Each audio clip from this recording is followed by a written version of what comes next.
तो अस्सलाम वालेकुम प्यारे व्यूवर्स। तो हम देखते हैं कि उस्मान साहब जो हैं वो बाला खातून के घोड़े के पीछे आते हैं। तो वो देखते हैं बाला खातून झूला झूला रही होती हैं और उस्मान साहब उनको देख के खुश होते हैं। नीचे उतरती हैं बाला खातून और वो आपस में बात करते हैं। बात करते ही बाला खातून जाने लगती हैं और उस्मान साहब के हाथ में एक लाल कपड़ा थमा देती हैं और उस्मान साहब फिर नींद से उठ जाते हैं और कहते हैं कि काश मैं नींद से कभी उठता ही नहीं।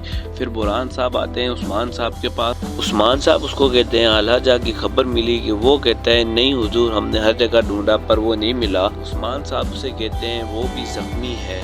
फिर बाला खातून को दिखाया जाता है जो जिंदान में भी बैठ के दुआ कर रही होती है और कहती है या अल्लाह मेरी अकल को अतारत फरमा, क्या वो मेरी चाल चल रहे हैं। तो हमें उस्मान साहब आगे दिखाए जाते हैं जो कि बाला खातून का इंतकाम लेने जा रहे होते हैं। फिर उलगान दिखाया जाता है जो कि बहुत ही बड़े लश्कर के साथ निकला होता है उस्मान के पीछे। और फिर हमें कबीले में दिखाया जाता है जो कि बेगम खातून और उसका शोहर उन बेचारों को मार रहे होते हैं जो उस्मान के साथ होते हैं, उस्मान के आदमियों को। तो उसकी बेटी आती है और कहती है कि बाबा आप क्यों मार रहे हैं इनको, ऐसा ना करें। पर वो फिर भी नहीं रुकता और फिर भी उन्हें मारने लग जाता है और कहता है जो हमसे दुश्मनी करेगा उसका यही हाल होगा। फिर बाला खातून दिखाया जाता है जो कि जिंदान में होती है। फिर सोफिया आती है और सोफिया बाला खातून को वो तावीज़ दिखाती हैं जो कि हलीमा के गले में होता है। तो सोफिया उसको बाला खातून को दिखाती हैं और बाला खातून कहती हैं कि ये तुम्हारे पास कहाँ से आया। तो सोफिया एकदम से हंसने लग जाती है और बाला खातून बहुत जोर लगाती है कि वो उससे वो तावीज़ खींच ले, पर वो बहुत दूर होती है उससे। फिर हमें दिखाया जाता है बुरहान और अलाउद्दीन जो है वो दुश्मनों की तलाश में बैठे होते हैं। अस्सलाम वालेकुम। तो गाइस इसी के साथ पिछले एपिसोड का इख्तिताम हो जाता है और अगले एपिसोड में हम लोग देखते हैं कि जो होता है मंगोल, उसके बहुत ही बड़ी तादाद में सिपाही होते हैं। तो उस्मान साहब कहते हैं कि आधे सिपाहियों के पीछे जाएंगे शहजादे और आधे सिपाहियों के पीछे जाएंगे हम, यानी कि वो कहते हैं कि एक तरफ शहजादे जाएंगे और एक तरफ जाएंगे हम। तो इसी के साथ शहजादे एक तरफ चले जाते हैं और उस्मान साहब एक तरफ चले जाते हैं। तो जो शहजादे होते हैं वो उनकी आधी फौज को ख़त्म कर देते हैं जो कि उलगान समझता है कि मेरी फौज दूसरे रास्ते से आ रही है। और उलगान उस्मान साहब के सामने आ जाता है और उनसे बातें करने लग जाता है और सीटी मारता है। तो उसकी फौज भागती हुई आती है। उसकी फौज के लिबास में जो होते हैं वो होते हैं उस्मान साहब के आदमी जो कि ओरहान और अलाउद्दीन और उनके सिपाही होते हैं। तो लोगान ये देख के हैरान हो जाता है। तो उनके बीच में फाइट स्टार होने ही लगती है कि एक बहुत ही बड़ी खातून, बहुत ही चलाक खातून आ जाती है जो कि खुद को उलजाती खान की पोती बताती है और उसका नाम होता है एहसन खातून। और वो उस्मान को कहती है कि तुम अब नहीं लड़ोगे और उलगान को बोलती है कि उलगान को पकड़ लो क्योंकि इसने उलजाहितू खान का हुक्म नहीं माना। उलजाहितू खान ने इसे कहा था कि उस्मान उसे जिंदा चाहिए पर उसने उस्मान को मारने की कोशिश की है। तो उस्मान लोग चले जाते हैं और उलजाहितू खान को लोग पकड़ लेते हैं और कबीले में लेके चले जाते हैं। तो इसी तरह एहसन खातून उस्मान साहब को दावत देती हैं और खाने पे बुलाती हैं। तो उस्मान साहब उस दावत को कबूल करते हैं और उसके पास आ जाते हैं और वो कहती है कि उस्मान साहब या तुम मुझे महसूल अदा करोगे या तुम मुझे अपनी फातिमा बेटी का रिश्ता दोगे। तो उस्मान साहब पहले तो इन बातों को सुनते हैं और फिर कहते हैं कि नहीं, ये दोनों ही नहीं हो सकता, ना ही हम तुम्हें महसूल देंगे और ना ही तुम्हें मैं अपना ही रिश्ता दूंगा। तो वो कहती है कि मैं तुम्हें सिर्फ 2 दिन का वक्त देती हूँ उस्मान, सिर्फ 2 दिन का वक्त। तो इसी की तरह उस्मान साहब चले जाते हैं और फातिमा खातून और सब बहुत परेशान हो जाते हैं कि उस्मान साहब अब क्या फैसला करेंगे। तो उस्मान साहब उन्हें कहते हैं कि मैं फैसला कर चुका हूँ, मैं अपनी बेटी का रिश्ता उन्हें नहीं दूंगा। तो इसी की तरह हम लोग देखते हैं कि उस्मान साहब कहते हैं कि मैं उन्हें महसूल अदा करूंगा पर ना ही अपनी जेब से और ना ही राया की जेब से।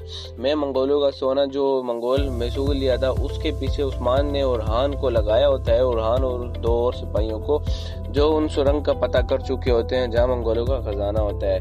तो उस्मान साहब और उसके सिपाही वहाँ चले जाते हैं पर उन्हें वहाँ कुछ नहीं मिलता।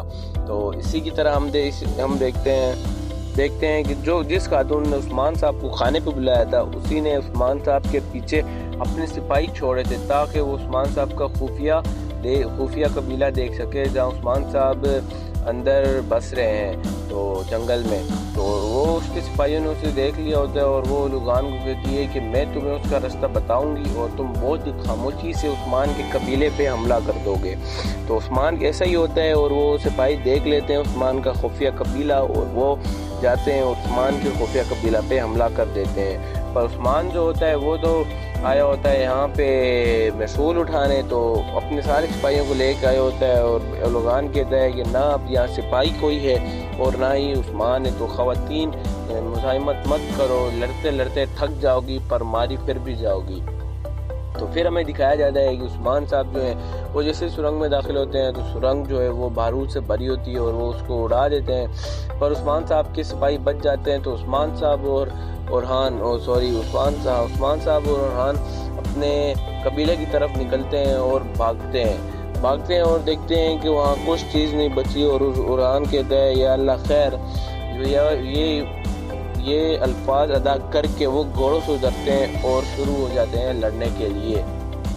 लड़ते लड़ते वो देखते हैं कि कोई खातून नहीं होती है, सब मारे गए होते हैं, पर जो होती है फातिमा उसकी आवाज़ आ रही होती है लड़ने की। तो उस्मान कहता है फातिमा, पर वो उस्मान से दूर होती है, उस्मान को दिख नहीं रही होती है, सिर्फ उसकी आवाज़ आ रही होती है। तो उस्मान साहब भागते हैं और देखते हैं कि एक मंगोल जो है वो उसकी बेटी को मार रहा होता है। जैसे ही वो तलवार उठाता है तो वैसे ही जो एहसन खातून होती हैं वो भी आ जाती है वहाँ पे।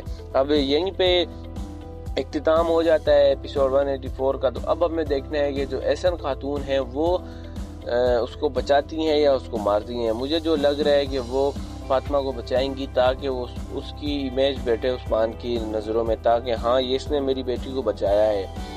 तो मुझे लगता है कि ऐसा ही होगा। वो कहेगी कि उलगान ने अपने सिपाही भेजे थे, पर वो है भी उलगान के ही साथ, उसी ने उलगान को हुक्म दिया था। बहुत ही चालाक खातून है भाई। उलगान जो है उसने कहा था कि अब उलजाती खान भी आ जाए तो मैं उस्मान को ज़िंदा नहीं छोड़ूंगा, यानी कि वो जो है उलजाती खान से बगावत करने लगा है। और उसका जो कुत्ता होता है वो भी कहता है कि मैं आपके साथ हूँ उलगान, यानी कि अब हमें ये दिखाना वो चाहते हैं कि लुगान जो है वो उलजातु खान से बगावत करना चाहता है और वो कहता है कि उस्मान को मैं मारूंगा ना कि उलजातु खान। और जो उलजातु खान है उसने अपनी पोती को भेजा है कि जाओ, उलगान ये काम नहीं कर सकता, अब जाओ तुम उस्मान को खुद लेके आओ। उलगान जो है वो इसलिए उस्मान पे गुस्सा है क्योंकि उसकी जो इमेज गिरी है वो उस्मान की वजह से गिरी है, वो उस्मान को नहीं लेके जा पाया। और अब वो कहता है कि अब मेरी इमेज तो गिरी गई है ना, बट उस्मान अब जिंदा नहीं बचेगा, मैं उस्मान को मार के रहूँगा। अब देखते हैं कि भाई होता है क्या, वो उस्मान को मारता है या उस्मान उसको मारता है। उस्मान उसी को मारेगा, जाहिर सी बात है भाई। तो हम देखते हैं कि लास्ट में जब मैं पहुंच गया था कि मुझे यही लग रहा है कि फातिमा खातून को वो बचाएगी और वो उस्मान की नज़रों में अपनी इमेज को बिठाएगी कि बोलेगी हाँ मैंने तुम्हारी बेटी को भी बचाया। पर ऐसा नहीं होगा कि उस्मान उसको रिश्ता दे देगा। और देखते हैं क्या होता है भाई। और जो होते हैं दूसरी साइड पे जो होती है वो बाला खातून जो है वो सोफिया के साथ, सोफिया को उसने पकड़ लिया होता है तो सोफिया को लेके जाती है। सोफिया कहती है कि आओ मैं तुम्हें दिखाती हूँ कि हलीमा कहाँ है। तो वो उसे वहाँ लेके जाती है कि जहाँ हलीमा होती है, पर वो उसे वहाँ नहीं लेके जाती है, वो सिर्फ उसे कहती है कि आओ मेरे पीछे। वो उसे अपने उधर लेके चली जाती है जहाँ उसके खुफिया सिपाही होते हैं। तो वो बाला खातून को पकड़ लेते हैं और सोफिया उससे कहती है कि बाला खातून अब तुम दोबारा से एक बार मेरे शिकंजे में आ गई हो।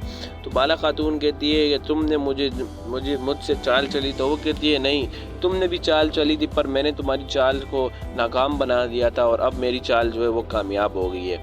तो इसी के साथ अलाउद्दीन भी साथ होते हैं। वो कहती है कि अलाउद्दीन मर गया, पर उसी टाइम बाहर से अलाउद्दीन की आवाज़ आती है जो अम्मा अम्मा पुकार रहा होता है और अपनी माँ को ढूंढ रहा होता है।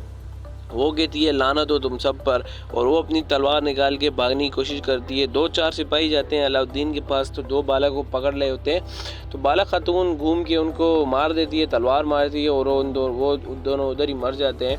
और सोफिया को कहती है कि सोफिया अब तुम नहीं बचोगी, यही कह के वो सोफिया के साथ लड़ने लग जाती है। और बाहर हम देखते हैं कि अलाउद्दीन एक खिड़की देखता है जहाँ एक कपड़ा लगा होता है, उसे लगता है कोई हमें देख रहा है, पर वो जैसे ही तीर मारता है वहाँ कोई नहीं होता है और पीछे से एक तीर चलता है जो अलाउद्दीन के सिपाही को लगता है। तो जो अलाउद्दीन की बेगम होती है वो अलाउद्दीन को कहती है कि क्या तुम ठीक हो? तो अलाउद्दीन कहता है हाँ मैं ठीक हूँ।